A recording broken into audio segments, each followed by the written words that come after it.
So here we are, and it can be incredibly disorienting sometimes because you may have been there 1,000 times, but and you think, yeah, I won't forget that spot. I know exactly where it is, but you don't go there long enough, and when you start thinking, oh, I remember it was here, and you drive past, I think you should have been there by now. Maybe we're on the wrong road.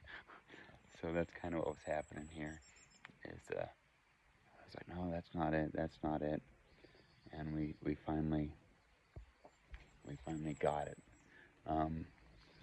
This is the road that I was on here, and I was actually coming from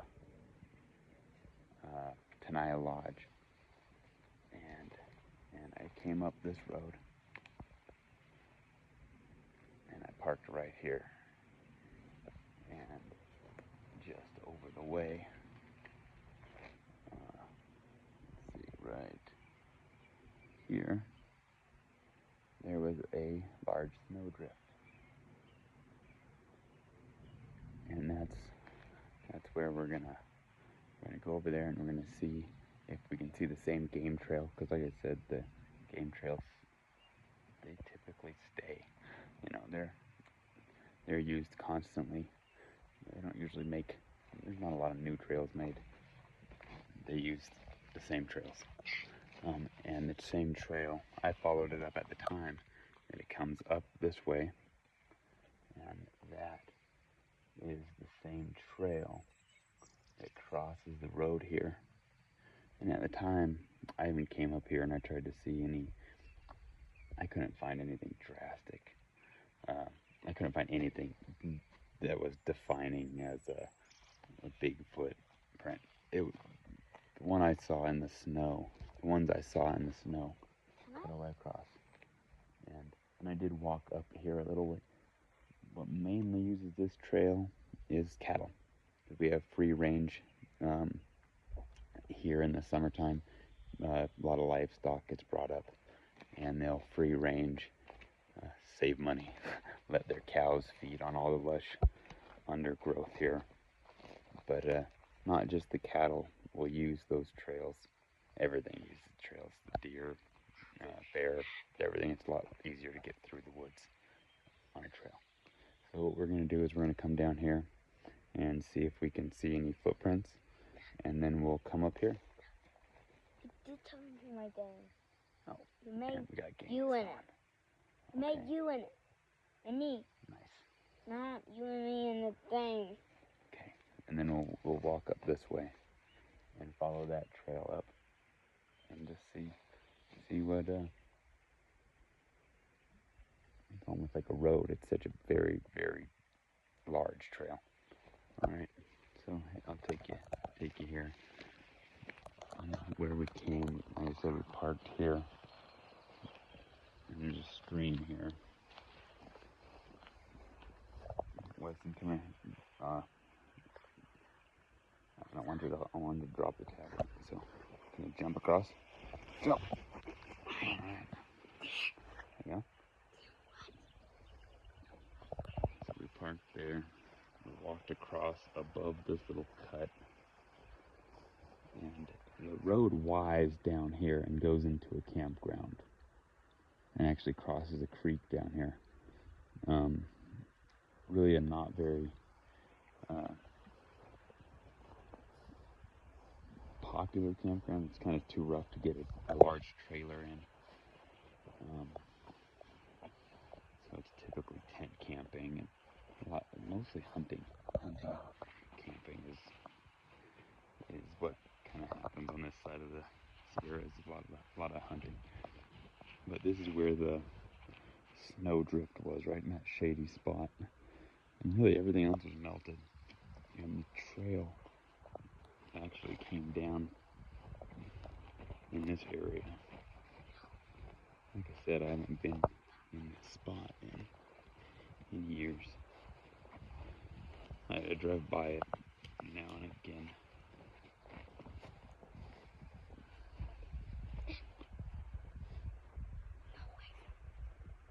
Ooh, cords.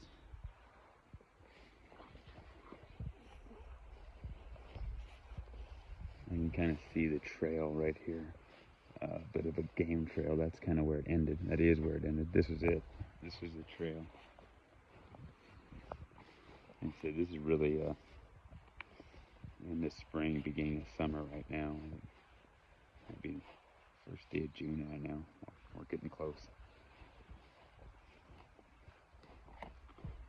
And here is where the snow began, and that is where the snow ended, right at the tree line. And it was like from here to where I'm standing, just straight across to where you can see that trail. You can kind of see that trail. We'll walk over and check it out. And it was just, like I said, massive footprints walking through here.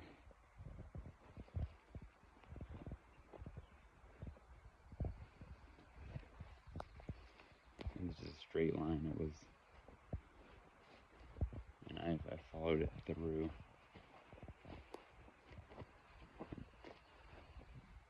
And what was interesting is right here, where you see it real wet, it was hollowed out underneath.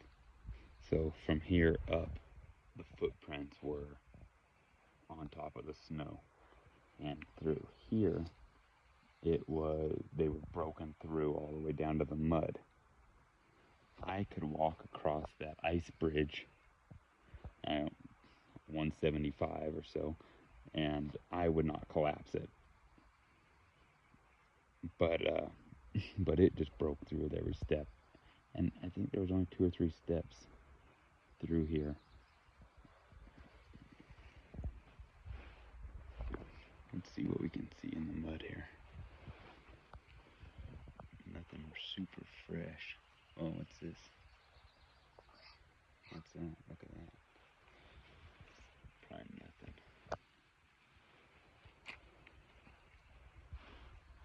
Don't drop your tablet.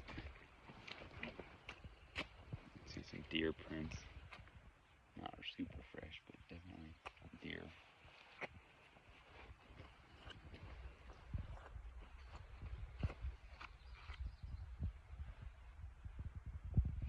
And that's what we'll do. We'll just kind of walk around the area and see if we can see some footprints. We'll kind of scan the area as we go. Dad, I got you and me. Nice. You and me. Cool. You and me. The thing where you had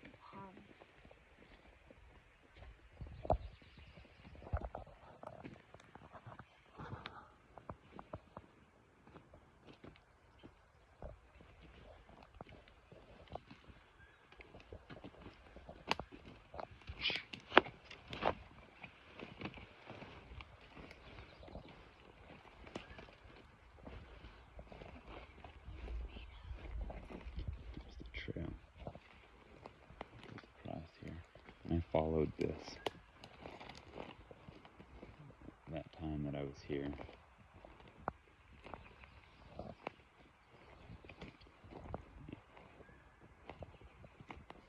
I don't remember why I didn't. I think my battery was dead or something, and I didn't have a way to even take a picture of the footprint, but my wife was with me and my kids were with me, and I was just kind of dumbfounded the whole time.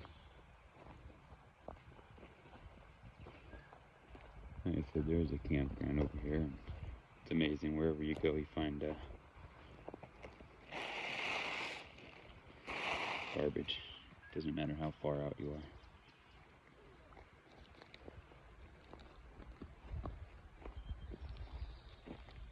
I'm telling you that place that I was. Thing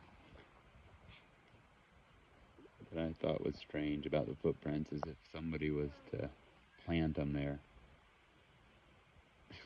it just was so far off of the road. Like I said, there is campgrounds on the other side of the creek here, but it's just in a spot that I don't feel like somebody would have thought, oh, let's go way over there. and hide some footprints that nobody will see. On a pattern. But if they did, they got me. They got me pretty good because a light bulb. I've always been interested in things like that, and I kind of know there's things here that if they don't want to be seen, like I said, mountain lions, and you won't see them.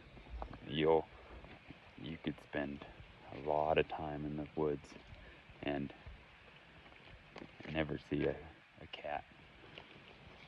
They're just very good at stealth predators, and if they don't want to be found, they're not found.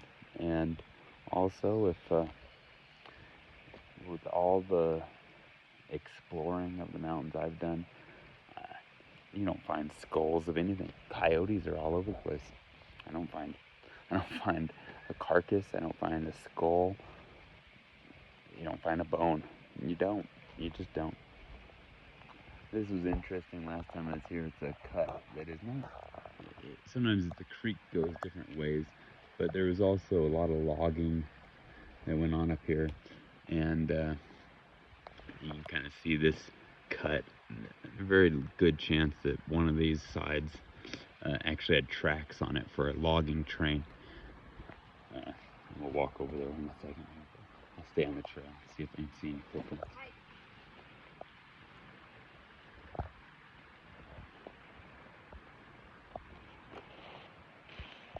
There's the road again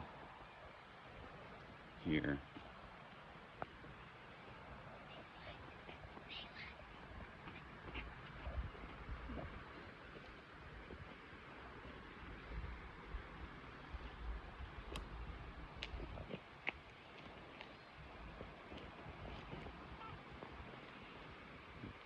Very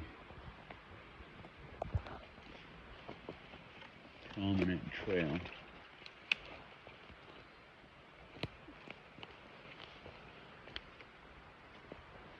Right along the side of the road here. We'll take that back. Take the road back.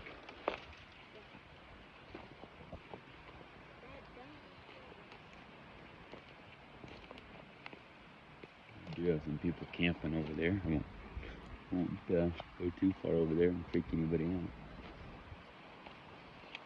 But here you cross the creek into either big or little sandy campground. I always get the two mixed up.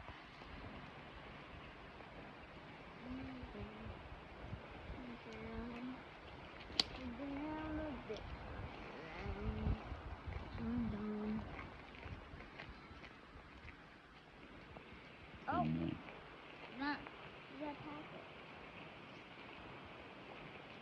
so there's the trail that we came in on. And here's this little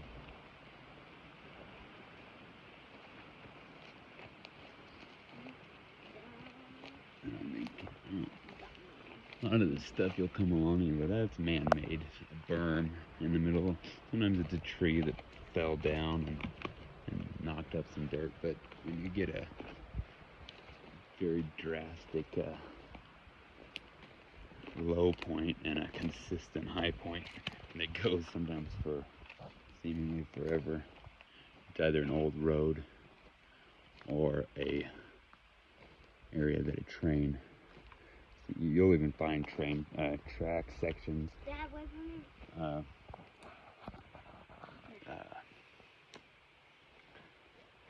me. Some stakes or something. I think that's what this is. Very, very likely. This. You'll see a lot of rocks up on the side. It could be natural, but who knows? Dad? What are you thinking? Oh, wait. Have a break? Yeah. Somebody had a break. So how about you on that loud and how wait? Sounds like a pretty good idea. Let's do a little more exploring. Yeah, well, a little bit. Dad, pass? Huh? Dad?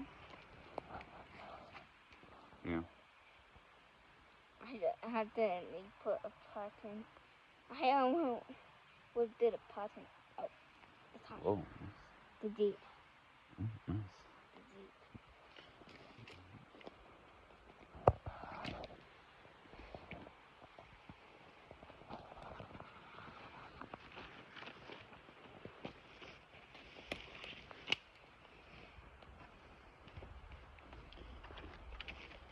We just had a pretty good storm come through.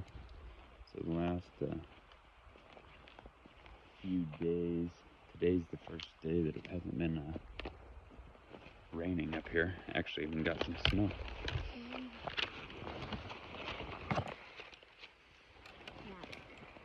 There you go. Here, I'm holding it down. That a little hat.